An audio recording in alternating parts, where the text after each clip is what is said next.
सूबाई महोत्सव आला मोहम्मद सुहेल राजपूत सितारा इम्तियाज की दी हुई हिदायत के तहत आज टाउन कमेटी चीलिहार में मोहम्मद उमर पहमर रीजनल डायरेक्टर महोत्सव आला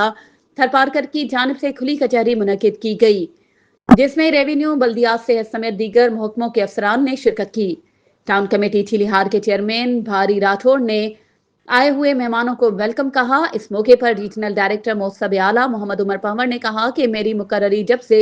थरपारकर में हुई है तो थरपारकर की आवाम के मसाइल जानने के लिए मैंने खुली कचहरियां करवाने को मुनासिब समझा और आज यहां आपके शहर चीलिहार में खुली कचहरी रखवा कर आपके मसाइल सुनने के लिए हाजिर हुआ हूं।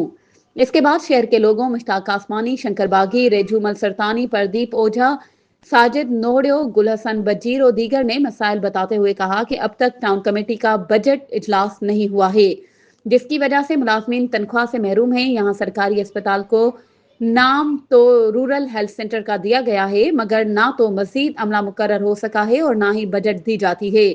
और यहाँ बारिशें तो हुई हैं, मगर लोगों ने वैसे तो अपनी 2 एकड़ जमीन है तो इसकी आड़ में ये तहाशा सरकारी जमीन पे कब्जा करके इस पे फसलें आबाद करनी है, जिसकी वजह से मवेशी भूख मर रहे हैं। मुतासिर लोगों का कहना था रेवेन्यू वाले सारी सरकारी जमीन से कब्जा खाली नहीं करवा सकते हैं, तो कम अज कम जो हमारे गोठों में सरकारी जमीन आबाद करके हमारे लिए मुसीबत का बायस बने बैठे हैं, इनसे तो निजात दिलवा दें। मजीद खबरों और अपडेट्स के लिए हमारे चैनल को सब्सक्राइब करें और बेल आइकन को प्रेस करना ना भूलें।